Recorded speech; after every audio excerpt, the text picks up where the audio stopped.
सो आज हम लोग plane figures and solid figures को डिस्कस करेंगे, ठीक है। प्लेन फिगर और सॉलिड फिगर को डिस्कस करते हैं आज। नया टॉपिक है।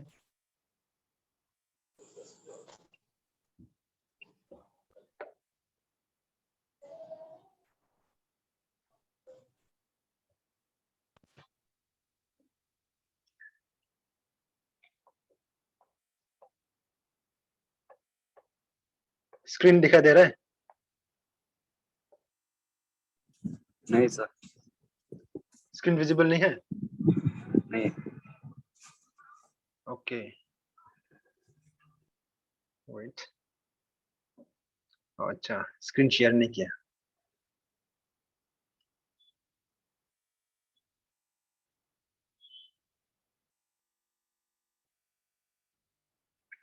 नाउ विजिबल है ना? Yes sir.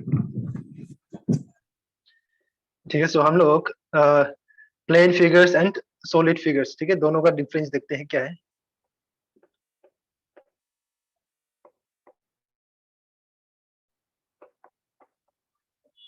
Plane figures and solid figures. Plane figures and solid figures में एग्जांपल देखने से, प्लेन फिगर्स में जैसे सर्कल, रेक्टेंगल, इस तरह से, जैसे ये एक सर्कल हो गया, इस तरह का एक स्क्वायर, रेक्टेंगल, ये ट्रायंगल, ये सब जितना भी है प्लेन फिगर्स, ठीक है। ये सर्कल हो गया, ये स्क्वायर, ट्रायंगल, ये सब जितना भी है प्लेन फिगर्स। और सॉलिड फिगर्स में देखो यही सेम चीज,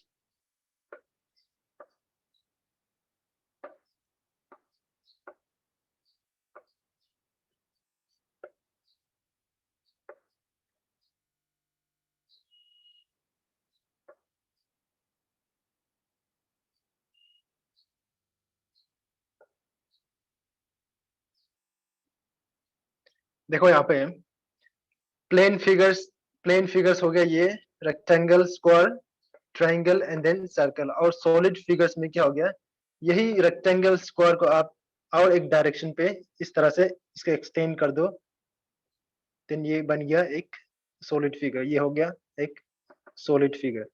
यही ट्रायंगल को और एक डायरेक्शन में इसका थिकनेस को इंक्रीज कर दो, ये इस तरह से बन जाएगा एक सॉलिड फिगर। सो यहाँ से क्या पता चला कि प्लेन फिगर एक क्या है, प्लेन फिगर क्या है, एक टू डायमेंशनल फिगर है। प्लेन फिगर क्या है, एक two dimensional figure. whereas in solid figure क्या है, ये थ्री डायमेंशनल फिगर है। टू डायमेंशनल और थ्री डायमेंशनल का मतलब यहाँ पे देखो, ये इसको देखो यहाँ पे, ये रेक्टेंगल, स्क्वायर को, इसका डायमेंशन एक डायरेक्शन एक्स की तरफ में बढ़ते जा रहा है, ये इसका लेंथ इस तरफ में बढ़ते जा रहा है, और इसका हाइट ये वाई एक्सिस का तरफ में भी, एक्स एक्सिस का तरफ में भी है, और इसका वाई एक्सिस का तरफ में भी है।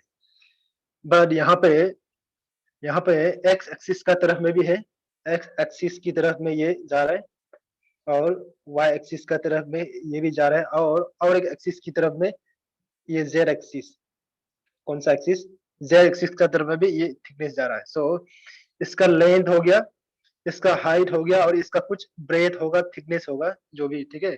सो यहाँ पे थ्री डायमेंशन हो गया, और प्लेन फिगर्स में क्या हो गया, इसका पास में सिर्फ टू डायमेंशन होगा। इसका लेंथ हो सकता है और हाइट हो सकता है, इस तरह से टू डायमेंशन, ठीक है। दोनों का डिफरेंस समझ में आया?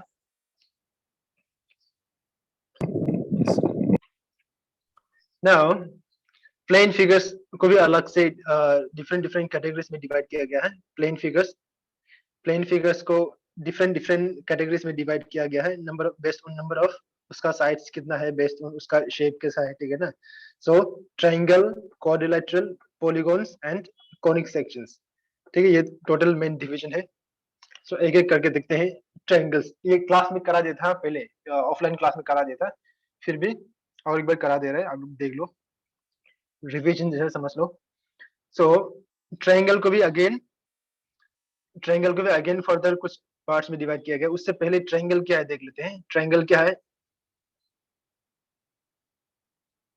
यहाँ पे इसका डेफिनेशन देखो। Triangle it is a closed plane figure, ठीक है ना। थोड़ा पहले डिस्कस किया प्लेन फिगर और सॉलिड फिगर क्या होता है। सो ये क्या है, एक प्लेन फिगर है, जिसके पास में कितना साइड्स होगा, 3 साइड्स। प्लेन फिगर है और कितना साइड्स है, 3 साइड्स एंड 3 एंगल्स। 3 कितना होगा, इंटरनल एंगल्स कितना होगा, 3 एंगल्स। और सम ऑफ 3 एंगल्स, तीनों का एंगल्स का सम। इस तरह से एक ट्रायंगल,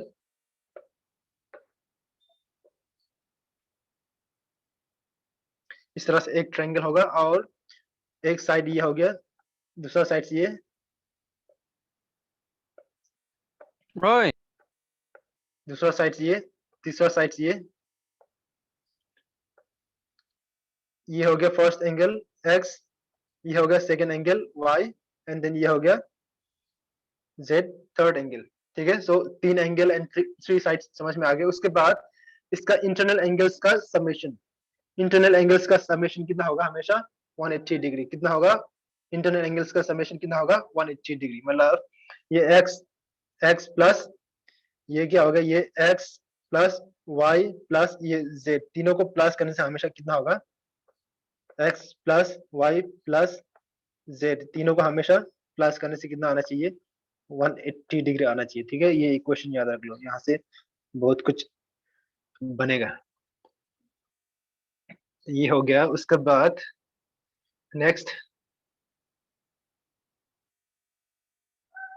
इसका टाइप्स को देखते हैं। ट्रायंगल का टाइप्स क्या क्या है, ट्रायंगल का टाइप्स बेस्ड ऑन इसका साइड्स कैसा है उसके ऊपर डिपेंड, ये डिफरेंट डिफरेंट कैटेगरीज में डिवाइड किया गया है। अगर ट्रायंगल का साइड्स तीनों इक्वल हो जाए, अगर ट्रायंगल का साइड्स तीनों इक्वल हो जाए, ये जितना है उतना ही ये और उतना ही ये हो जाए, देन इसको इक्विलेटरल ट्रायंगल, इक्विलेटरल ट्रायंगल। और ऐसा ट्रायंगल जिसका एक एंगल अगर वन ऑफ द एंगल, ये एक एंगल अगर 90 डिग्री हो जाए, then that triangle is called right angled triangle। क्या नाम है, right angled triangle। और ऐसा एंगल जिसका और ऐसा एंगल जिसका अंदर का इंटरनल एंगल्स कितना हो जाए, 90 डिग्री से कम हो जाए। अंदर का इंटरनल एंगल्स अगर 90 डिग्री से कम हो जाए, then that is acute angled triangle। और अगर अंदर का इंटरनल एंगल, कोई भी एक एंगल अगर 90 डिग्री से बड़ा हो जाए, तीनों एंगल में से, ये तीनों एंगल में से अगर एक एंगल 90 डिग्री से बड़ा हो जाए, then that triangle is called obtuse angled triangle। obtuse angled triangle। और बचा क्या क्या है, यहाँ पे लिखते हैं। और अगर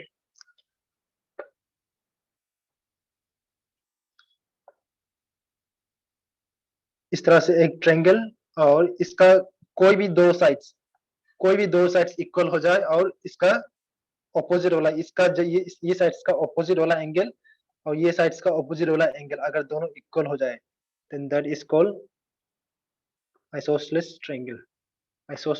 triangle।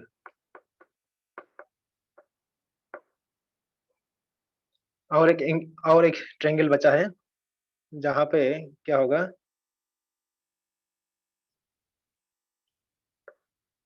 ये फर्स्ट सेकेंड एंड ये थर्ड, अगर ये तीनों का लेंथ, इसका लेंथ और इसका लेंथ, तीनों का लेंथ अगर अलग अलग हो जाए, जब तीनों का लेंथ अलग अलग हो जाए और ये तीनों एंगल्स, ये first angle, second angle and third angle, तीनों एंगल्स भी अलग अलग हो और तीनों का साइड्स का लेंथ भी अलग अलग हो, then that is called scalene triangle. क्या नाम है,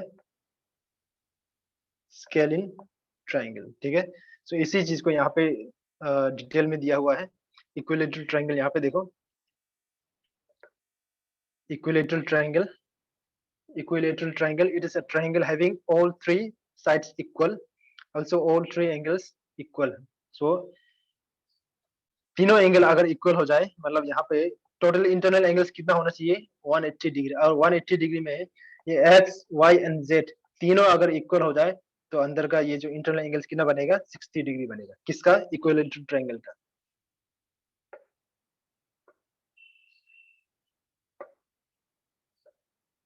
नेक्स्ट आइसोसेलेस ट्रायंगल, अभी जस्ट डिस्कस किया था isosceles triangle.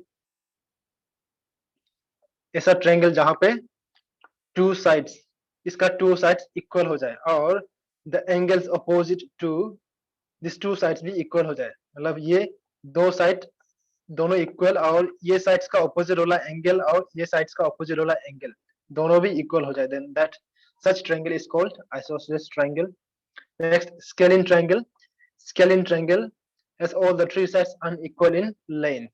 All the three angles are also unequal. मतलब तीनों sides क्या होगा, ये तीनों sides unequal हो जाएगा, ये sides and then ये तीनों sides unequal हो जाएगा और ये angles आपको clearly दिखाई नहीं दे रहा होगा, यहाँ पे इसको अल्फा करके दिया है,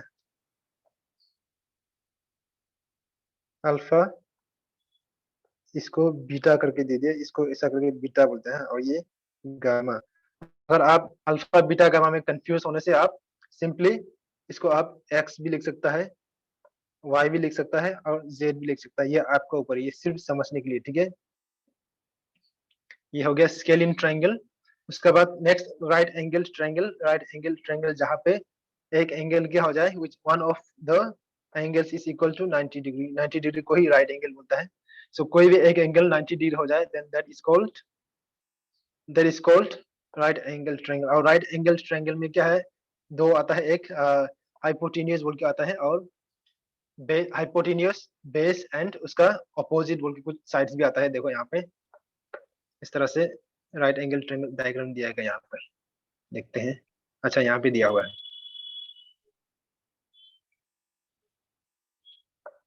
यहाँ पे ये एंगल हो गया 90 डिग्री, ठीक है।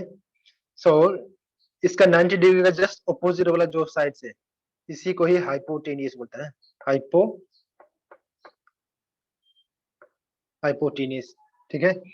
सो और उसका बाद एंगल के ऊपर डिपेंड करता है, अगर एंगल ये है, अगर इसको एंगल मान लिया तो इसका जस्ट अपोजिट वाला को अपोजिट साइड कहा जाएगा और ये नीचे वाला को बेस कहा जाएगा, ठीक है। अगर ऐसा नहीं हो के एंगल का वैल्यू कहीं और हो, मान लो यहाँ पे ये हो गया एंगल, अगर ये एंगल हो गया इस तरह से दिया है तो ये इसका ऑपोजिट वाला है, इसको ऑपोजिट कहा जाएगा और ये वाला साइड इसको बेस कहा जाएगा, ठीक है। ये ऑपोजिट और बेस, ये ऑपोजिट एंड बेस साइड जो है हमेशा फिक्स नहीं होता है, it depends on this angle कि ये एंगल कहाँ पे दिया है। अगर यहाँ पे दिया है इसका ऑपोजिट वाला साइड्स को ऑपोजिट साइड कहा जाएगा, अगर एंगल इस तरफ में दे दिया तो इसका ऑपोजिट वाला साइड्स को ऑपोजिट कहा जाएगा, ठीक है। लेकिन हाइपोटेनियस हमेशा फिक्स रहता है, ठीक है। ये हाइपोटेनियस हमेशा फिक्स रहेगा, ये 90 डिग्री का ऑपोजिट वाला, और ये 90 डिग्री का ऑपोजिट वाला हमेशा सबसे बड़ा यही होगा, ठीक है। और इसका रिलेशन यहाँ पे और एक रिलेशन है, ये आप लोग का वर्कशॉप में काम आएगा। ए बी लेंथ, यहाँ से लेके ए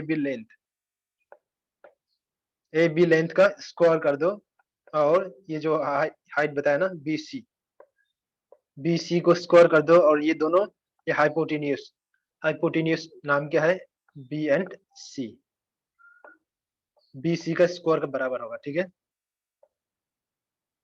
ये एक इक्वेशन याद रखो, आप लोग को वर्कशॉप में काम आएगा। AB square plus BC square is equal to, sorry BC नहीं होगा, कुछ गलत लिख दिया यहाँ पे, देखते हैं कहाँ में गलत हुआ है। ये AB हो गया, ये AB और यहाँ से लेके AC होगा, ठीक है। ये AC होगा, AB नहीं होगा।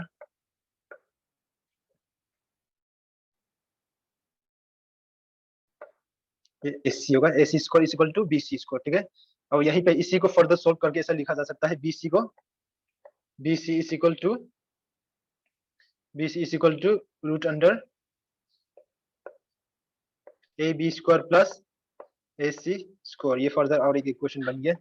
सो ये हो गया राइट एंगल ट्रायंगल की कहानी।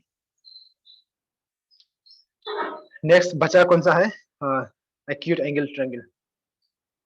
Next acute angle triangle, angle ऐसा एंगल जहां पे in which all the three angles, ठीक है, तीनों एंगल्स क्या हो जाए 90 डिग्री से लेस हो जाए। यहाँ पे देखो 36, 74 एंड 70, तीनों एंगल्स क्या होना है, 90 डिग्री से छोटा होना है। ये भी 90 से छोटा, ये भी 90 से छोटा, एंड देन ये भी 90 से छोटा। रिमेंबर ये तीनों का प्लस कितना होना चाहिए, 180 होना चाहिए। सो तीनों को प्लस करके 180 निकलेगी। Next obtuse angle triangle. Obtuse angle triangle ऐसा ट्रायंगल जहां पे वन ऑफ द एंगल्स, एक एंगल क्या होना है, कम से कम एक एंगल 90 डिग्री से बड़ा। सो यहाँ पे देख रहा होगा ये 135 डिग्री, 135 डिग्री, ये 90 डिग्री से बड़ा है। So this is obtuse angle triangle. और कुछ है, इसको डिस्कस कर चुका है, 180 डिग्री होगा। और यहाँ पे ट्रायंगल का ये वाला एक क्वेश्चन, ये sentence, this is important, this one.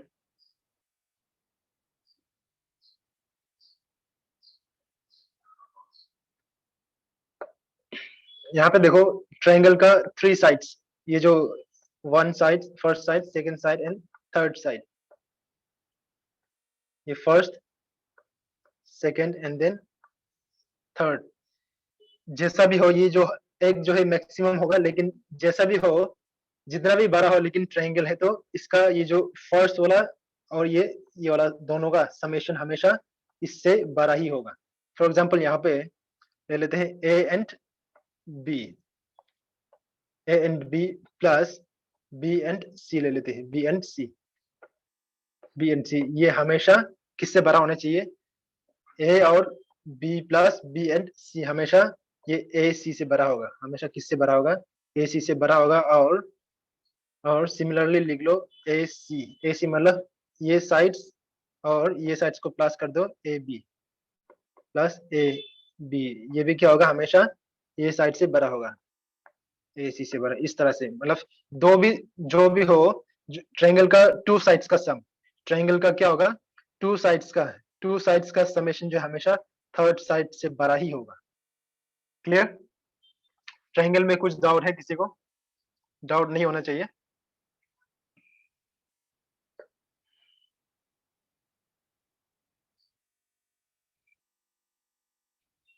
Next करते हैं क्वाड्रिलेटरल्स। क्वाड्रिलेटरल्स में नंबर ऑफ साइड्स कितना होता है?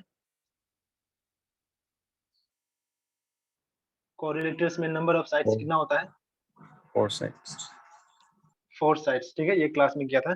क्वाड्रिलेटरल्स में नंबर ऑफ साइड्स कितना होगा? 4 साइड्स, ठीक है। जितना भी 4 साइड्स है उसका नाम क्या है? उसका नाम क्वाड्रिलेटरल। सो यहाँ पे स्क्वायर, रेक्टेंगल, रोम्बस, ट्रेपेजियम इस तरह से दिख रहा होगा, ये सभी क्वाड्रिलेटरल्स। फर्स्ट स्क्वायर को करते हैं। स्क्वायर मतलब एक ऐसा प्लेन फिगर जहाँ पे तीनों साइड्स क्या हो, बराबर हो। तीनों साइड्स क्या हो, बराबर हो। ये साइड, ये साइड, ये साइड, वेट, ये साइड, चारों साइड्स क्या हो, बराबर हो जाए। इसको नाम दे देते हैं A B C and D. यहाँ पे क्या हो जाएगा, A B is equal to B C is equal to C D is equal to D A. चारों इक्वल हो जाएगा और इसका डायगोनल्स भी क्या होगा, डायगोनल्स भी इक्वल होगा, ठीक है।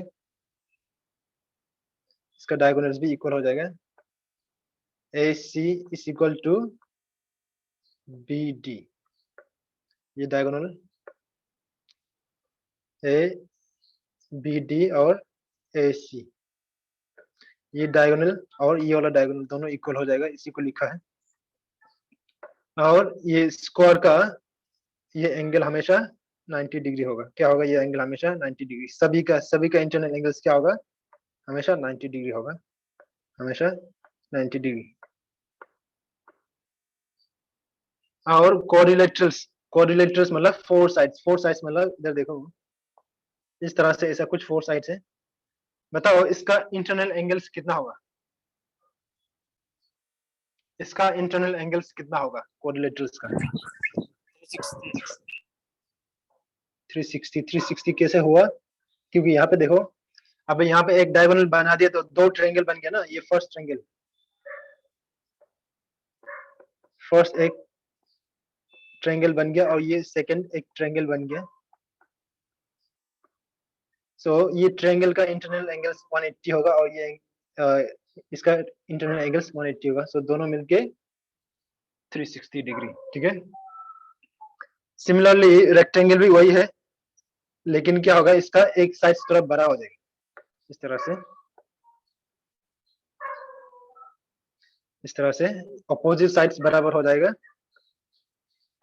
ये साइड्स इक्वल एंड पैरेलल हो जाएगा, ए बी सी डी। यहाँ पे A B is equal to A B किसका बराबर हो जाएगा, सी डी का बराबर हो जाएगा, सी डी। और सिमिलरली ए बी पैरेलल हो जाएगा किससे, सी डी। वैसा ही सेम प्रोसेस यहाँ पे इसका जस्ट दूसरा पेयर बोला, ये बी सी और A D, B C is equal to ये ए डी, और यही सेम चीज B C is parallel to A D. और इंटरनल एंगल्स भी क्या होगा, हमेशा 90 डिग्री होगा, इंटरनल एंगल्स क्या होगा, हमेशा सबका 90 डिग्री होगा, ठीक है, सबका 90 डिग्री होगा। एंड देन इसका जो डायगोनल बनेगा, ये डायगोनल भी इक्वल ही बनेगा, डायगोनल भी क्या होगा, इसका इक्वल ही बनेगा। सो डायगोनल का नाम क्या है, A C is equal to B D, ये हो गया रेक्टेंगल। एंड देन रोम्बस में देखो, यहाँ पे आप जस्ट इमेजिन करो, ये वाला स्क्वायर का आप इसको पुश कर दो, ये साइड से पुश कर दो, ये स्क्वायर जो है थोड़ा सा टिल्ट होके इस तरह से कुछ बन जाएगा इसका शेप।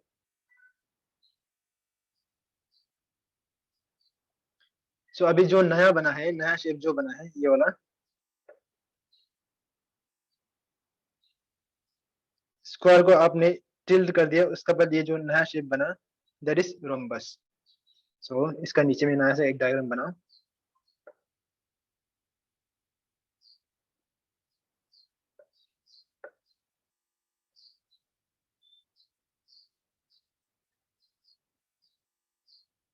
ये हो गया रोम्बस, इसका नाम दे देते हैं A B C and D.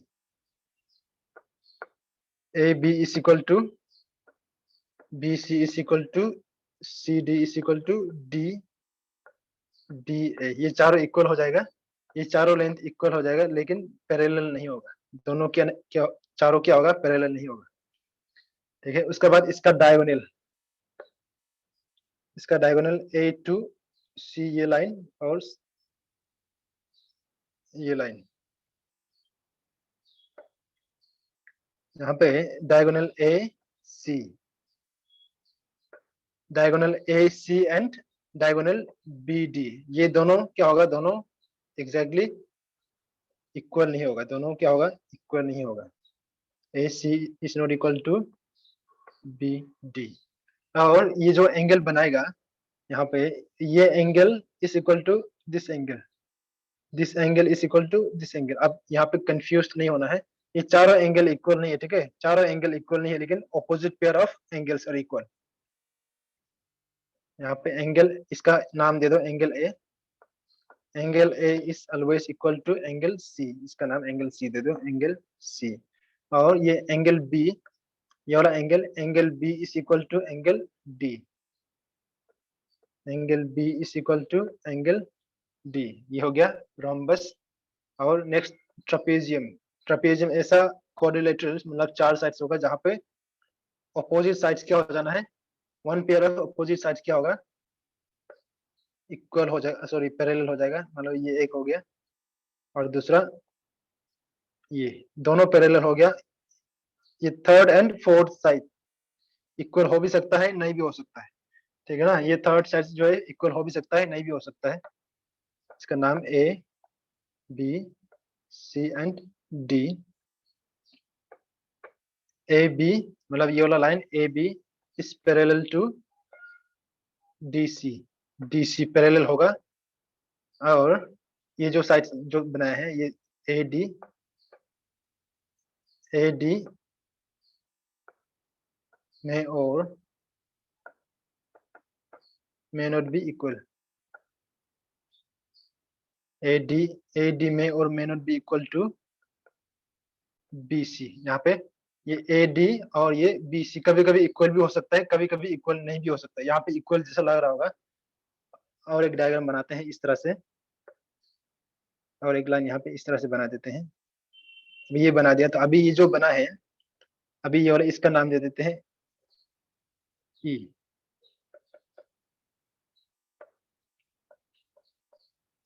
यहाँ पे क्या है, AD is not equal to EC, ठीक है। So this is trapezium. कहीं कहीं में आपको ट्रापेजॉइड दिखाई देगा, ट्रापेजॉइड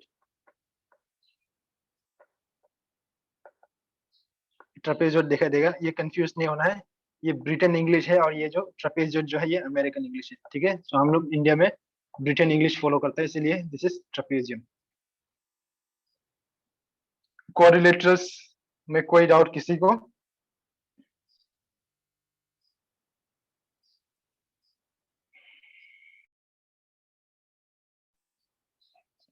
डाउट नहीं है, then next, conic sections. Next topic is conic sections. Conic sections का मतलब, यहाँ पे आप कंफ्यूज नहीं होना है, ये 3 डायमेंशंस नहीं है, ठीक है। कोनिक सेक्शंस मतलब एक कोन को, जस्ट इमेजिन करो, एक कोन को काटने के बाद, एक कोन को कट करने के बाद, एक कोन को कट करने के बाद जो व्यूज बनेगा, जो व्यूज में जो शेप बनेगा, that shape is called conic section, ठीक है। That is called conic section. So conic sections में बहुत सारा है। फर्स्ट एक सर्कल, सेकंड में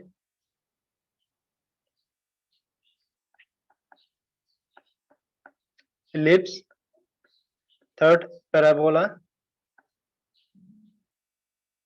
एंड देन फोर्थ हाइपरबोला, ठीक है। ये चारों आप एग्जाम में ये आ सकता है कि सर्कल्स कोनिक सेक्शन, इसका फॉर्मेशन कैसे हुआ, ऑप्शंस दे देगा। कटिंग प्लेन को लेके हमने पैरेलली कट कर दिया, इंक्लाइन करके कट कर दिया, इस तरह से कट कर दिया, ऑप्शंस आ सकता है। सो सर्कल को किस तरह से फॉर्म हुआ, इलिप्स किस तरह से फॉर्म हुआ, एंड देन पैराबोला किस तरह से फॉर्म हुआ, एंड देन हाइपरबोला कैसे फॉर्म हुआ, इसको हम लोग डिस्कस करते हैं, ठीक है। फर्स्ट में हम लोग किसको डिस्कस करेंगे, सर्कल को। सर्कल का फॉर्मेशन कैसे हुआ देखो। सर्कल का फॉर्मेशन इससे जाने से पहले देख लो कौन का कुछ नाम। ये जो फर्स्ट जो दिख रहा है दैट इज एक्सिस, ठीक है। फर्स्ट जो दिख रहा है एक्सिस है, ये जो लाइन जा रहा है, ये वर्टिकल लाइन जो जा रहा है, ये वाला वर्टिकल लाइन जो जा रहा है दैट इज एक्सिस हो गया, कौन का एक्सिस हो गया। और ये साइड में जो लाइन दिखाई दे रहा है, साइड का ये जो 2 लाइन जा रहा है दैट इज कॉल्ड स्लैंट भी बोलता है, ठीक है। और इसका हाइट को स्लैंट हाइट। और ये जो नीचे का जो शेप दिखाई दे रहा है सर्कल, कुछ ओवल शेप दिखाई दे रहा होगा, दैट इज बेस, ठीक है। फर्स्ट हम लोग को एक इमेजिन करना है कि हम लोग ने एक कटिंग प्लेन लेके, एक नाइफ लेके, एक चाकू लेके हमने कट कर दिया, एक चाकू लेके हमने इस तरह से कट कर दिया,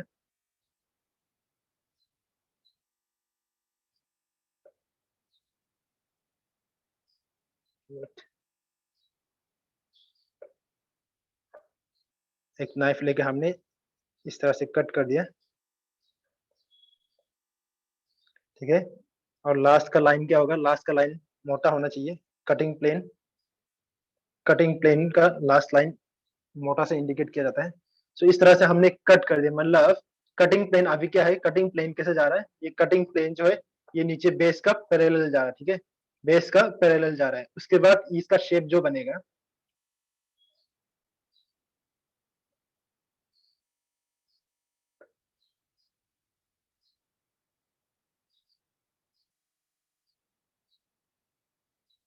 ऐसा कुछ होगा।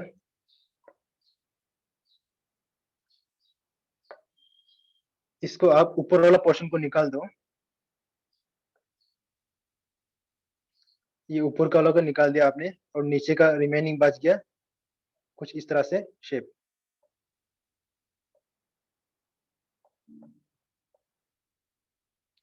सो ये जो ऊपर का रिमेनिंग शेप जो बचा हुआ है, ये शेप, इसको आप टॉप व्यू से देखो, प्लान।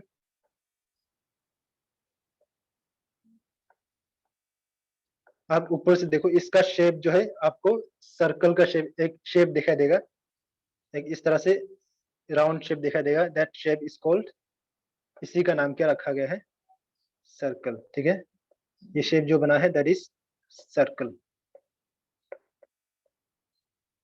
सिमिलरली वैसे ही सेम प्रोसेस अभी क्या करना है, आप कटिंग प्लेन का एंगल को आप चेंज कर देना है। कटिंग प्लेन का एंगल को क्या करना है, थोड़ा चेंज कर देना है इस तरह से।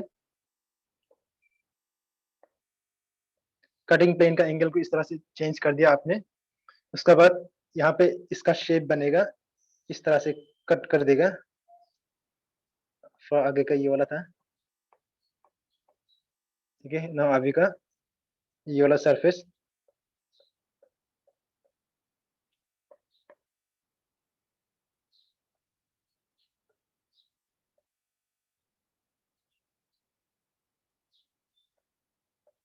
इसको निकाल दो और रिमेनिंग जो बच गया,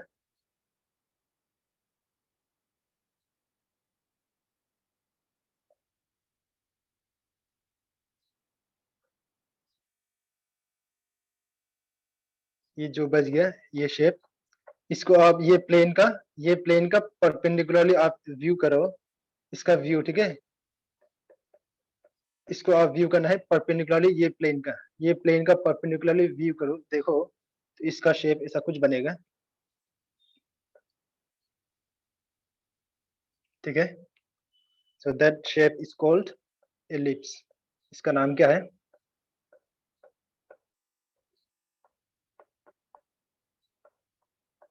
एलिप्स। एंड देन नेक्स्ट, इसका एंगल, कटिंग प्लेन का एंगल को चेंज कर दो।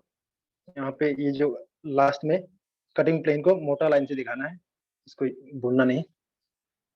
एंड देन यहाँ पे अभी हमने जो किया था, ये इंक्लाइन किया था। ठीक है, इंक्लाइन किसके साथ में, ये स्लैंट के साथ में, स्लैंट जो हाइट है ना, ये वाला स्लैंट हाइट के साथ में हमने इंक्लाइन करके बनाया था, कुछ एंगल बन रहा था ना। यहाँ पे अभी नेक्स्ट जो बनेगा, वहां पे कटिंग प्लेन को ये स्लैंट हाइट के साथ, स्लैंट हाइट का पैरेलली कट करना है ना, पैरेलली कट करना है। पैरेलली कट करने से कटिंग प्लेन इस तरह से जाएगा।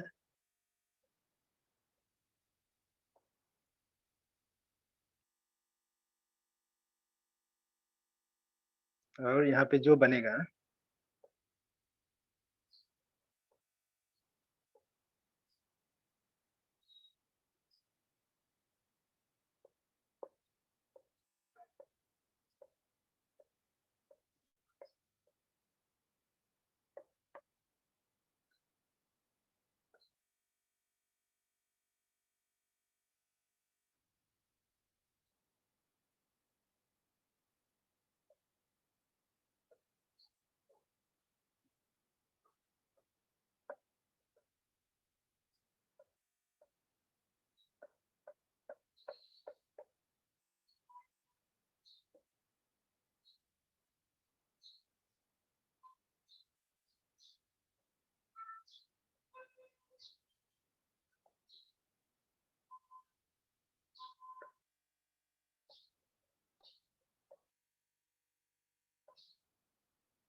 ना अभी आपको देखना है ये प्लेन जो बना है, ये कटिंग करने के बाद, कट करने के बाद ये जो सेक्शन जो बना है, उसको आप इसका परपेंडिकुलरली आप व्यू करो, इसको परपेंडिकुलरली आप देखो, तो इसका शेप जो बनेगा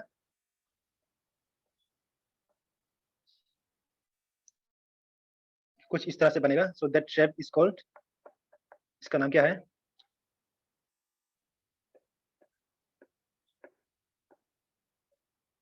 हाइपरबोला। ठीक है, ये शेप का नाम क्या है, हाइपरबोला। एंड देन लास्ट का है सिमिलरली ऑलमोस्ट इसी की तरह, बट नाउ कटिंग प्लेन क्या होगा, एक्सिस का पैरेलल, ये जो एक्सिस जा रहा है ना, ये वर्टिकल एक्सिस जो जा रहा है, वर्टिकल एक्सिस का पैरेलली कट कर देना है। कटिंग प्लेन इस तरह से हो जाएगा।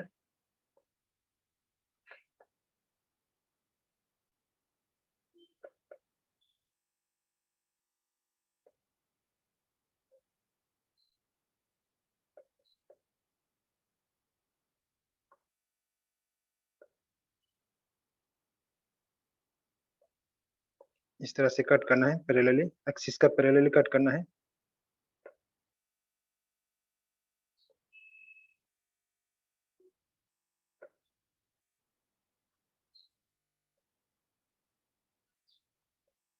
ये भी हाइपरबोला पैराबोला की तरह ऑलमोस्ट सिमिलर बनेगा, पैराबोला का जैसा ऑलमोस्ट सिमिलर शेप बनेगा, लेकिन उसका कर्वेचर अलग होगा।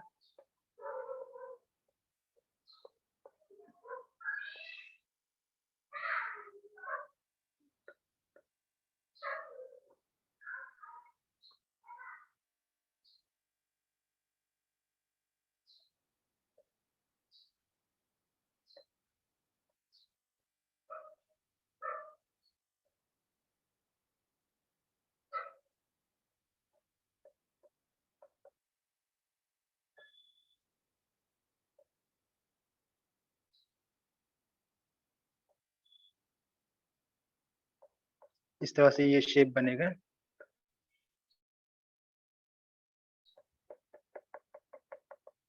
तो इसी को आप इसका परपेंडिकुलर व्यू करके बनाओ तो इसका व्यू ऐसा कुछ बनेगा, almost similar to parabola.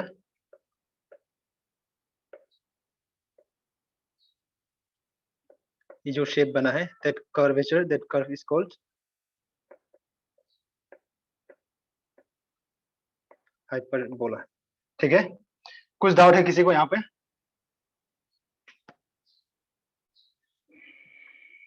Hello, आवाज आ रहा है? Yes, sir. Yes, sir. आवाज आ रहा है ना? Yes,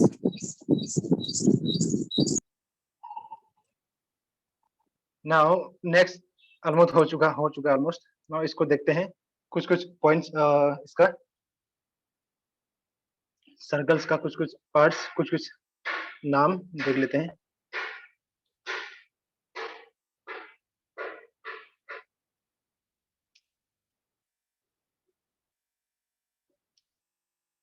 सबसे फर्स्ट देखते हैं कोड।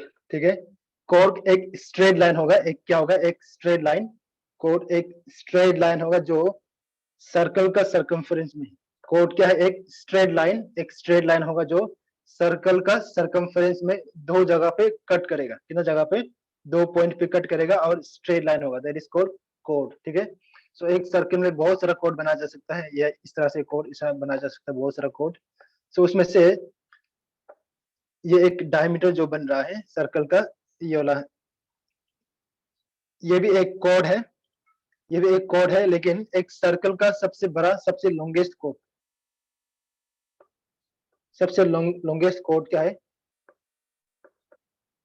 डायमीटर। ठीक है, सर्कल का सबसे बड़ा सबसे लॉन्गेस्ट कोड diameter, and then arc, arc मतलब सर्कल का जो सरकमफरेंस है ना, सर्कल का ये जो सरकमफरेंस दिख रहा है, सर्कल का सरकमफरेंस को किसी भी दो पॉइंट का बीच का, सर्कल का सरकमफरेंस में किसी भी दो पॉइंट का बीच का distance, the distance is called arc. For example ये पॉइंट, इसको नाम दे देते हैं पॉइंट ए, और ये हो गया पॉइंट बी। सो ए और बी का ये जो डिस्टेंस बना है दैट इज आर्क। और दूसरा आर्क कहाँ पे बना? दूसरा आर्क ये हो गया ओवरऑल, ये वाला है, this is another arc. And then क्या क्या है? सेक्टर और quadrant, sector and quadrant. Quadrant से पहले देखते हैं रेडियस। रेडियस ऑफ कोर्स पता है, सर्कल का डायमीटर का हाफ, ये हो जाएगा रेडियस। रेडियस क्या हो जाएगा? डायमीटर का half. And then sector, sector मतलब किसी भी दो रेडियस, दो रेडियस, तो एक रेडियस ये हो गया और एक रेडियस ये हो गया, दो रेडियस और एक आर्क, दो रेडियस और एक आर्क मिलके जो बना है that area, this area is called sector.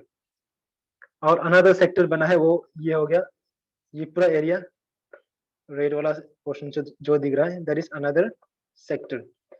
सो ये जो बड़ा वाला सेक्टर है उसको बोलता है मेजर सेक्टर, एंड देन ये जो छोटा वाला जो बना है, स्मॉलर जो बना है that is called minor sector, major and minor sector. और यहाँ पे अनदर एक दिख रहा होगा quadrant.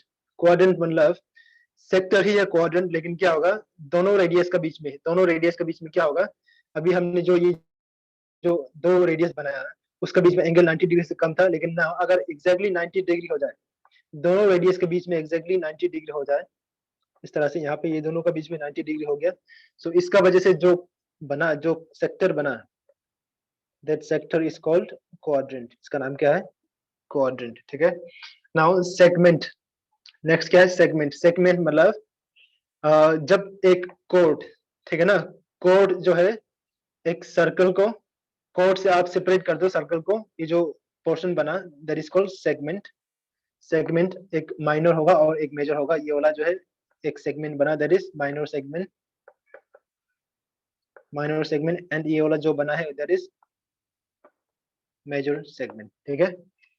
Now next tangent. Tangent मतलब एक ऐसा, एक स्ट्रेट लाइन, एक ऐसा स्ट्रेट लाइन जहां सर्कल का सर्कमफरेंस में सिर्फ एक पॉइंट से गुजरता हो, क्या होगा, एक स्ट्रेट लाइन जो सर्कल का सर्कमफेरेंस में, सर्कल का सर्कमफेरेंस मतलब ये आउटर वाला लाइन जो दिख रहा है वहां पे सिर्फ एक ही पॉइंट से गुजरेगा, दैट इज कॉल्ड टेंजेंट। और जब भी वो टेंजेंट पॉइंट में, पॉइंट ऑफ टेंजेंट पे सर्कल का सेंटर से एक लाइन ड्रॉ करेगा तो वो हमेशा 90 डिग्री ही बनेगा, ठीक है। क्या बनेगा, 90 डिग्री ही बनेगा, एंगल हमेशा, ये वाला एंगल हमेशा 90 डिग्री ही बनेगा। सो ये था कुछ कुछ पॉइंट्स प्लेन फिगर्स के बारे में। नेक्स्ट क्लास में हम लोग सॉलिड फिगर्स को डिस्कस करते हैं, ठीक है। नेक्स्ट क्लास में हम लोग क्या करेंगे, सॉलिड को डिस्कस करेंगे। आप जाके नेट में एक बार सर्च करके देख लेना सॉलिड्स क्या है, क्या क्या है सॉलिड्स का एग्जांपल्स, इस तरह से हमने बनाया है, इसको नेक्स्ट क्लास में एक्सप्लेन करेंगे, ठीक है। Thank you sir. आज के लिए इधर रखते हैं, होगा।